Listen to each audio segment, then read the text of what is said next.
Yan, yung ating ano yan, Ford Expedition. Yan, Ford Expedition. Tapos Preps. Yan yun. Ayan yung ating re-reset ngayon. Ayan, paano ba mag-reset ng oil life nito? Mga Ford Expedition na yan. Ayan. Mga Ford Expedition, mga American car.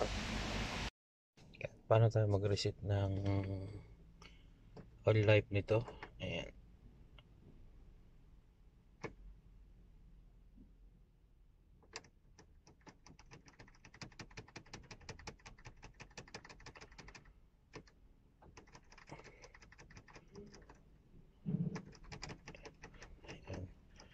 Makikita natin ngayon yung kung paano tayo pindutin nyo lang yan.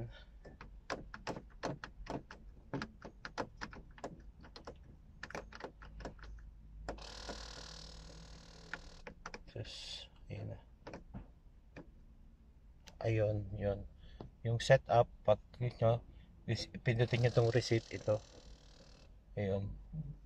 Tapos, oil life yan. Importante yan.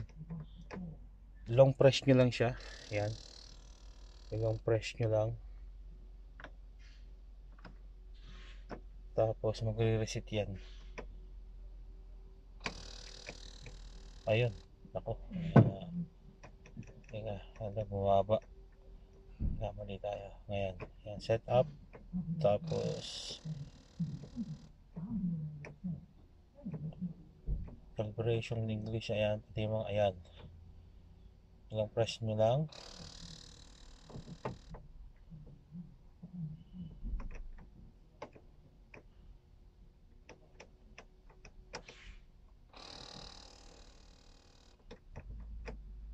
Ayan, napindot na naman ang isa. Ayan, 100% yan. Importante yan kasi pag nag-changsel ka ganito, kasi-changsel lang nito. Ayun. May mga old model naman, nasa pedal kayo mag-ano. Ayan, nakalimutan ko ng sasakyan lang yun eh. Pero nandun sa ano ko yan eh. Ayan. 3 times pa ano nyo lang. 3 times na Chevrolet, wari ko sa Chevrolet na mga old model yun. Wala siyang mga ganitong ano. Yan, information, setup, tapos receipt.